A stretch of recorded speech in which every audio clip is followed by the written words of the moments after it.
বাংলাদেশের সংবিধানের ৭২ অনুচ্ছেদের ২ নম্বর উপধারা অনুযায়ী নির্বাচনের ফলাফলের সরকারি গেজেট প্রকাশের ৩০ দিনের মধ্যে নতুন সংসদের প্রথম অধিবেশন আহ্বান বাধ্যতামূলক।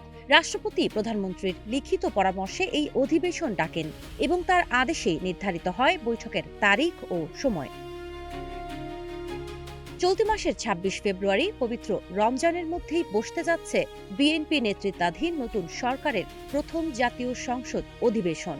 সংসদ সচিবালয়ের তথ্য অনুযায়ী এদিনই ত্রয়োদশ জাতীয় সংসদের যাত্রা শুরু হবে।